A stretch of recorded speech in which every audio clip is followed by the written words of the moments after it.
s equal to -3 1 minus s equal to 0ன்னு கொடுத்துருக்காங்களா 0 அப்போ 1 equal to என்ன s equal to 1 கரெக்டுங்களா இதெல்லாம் வந்து இது போல்ஸு இது ஜீரோஸ் கரெக்டுங்களா ரைட்டு நம்ம இப்போ அடுத்து என்ன பண்ணலாம் டேரெக்டாக வந்து நம்ம கிராஃப் போட்டு ட்ரை பண்ணி பார்ப்போம் வாங்க கிராஃப் ரஃபாக நான் வந்து ஒரு கிராஃப் போடுறேன் ரைட் s equal to +1 அப்படிங்கிறது என்னவாக இருக்குது 0வாக இருக்குது s equal to +1 அப்படிங்கிறது என்ன 0 போல் என்ன இருக்குது s equal to 0ங்கிறது pole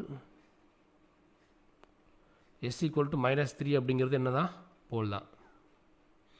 right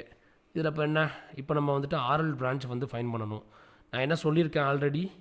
RL branch வந்து பார்த்தீங்கன்னா லெஃப்ட் ஹாஃப் ஆஃப் எஸ் பிளைனுக்கு இந்த பக்கம் தான் நீங்கள் பார்க்கணும் ஆர்எல் பிரான்ச்னு வரும்போது இந்த பிரான்ச் நீங்கள் என்ன செய்யக்கூடாது கன்சிடரே பண்ணக்கூடாது ஸோ இப்போ இந்த இடத்துலேருந்து பார்க்கும்போது ஒரே ஒரு போல் தான் இருக்குது அப்போது இது ஆர்எல் பிரான்ச் நமக்கு உறுதியாயிடுச்சு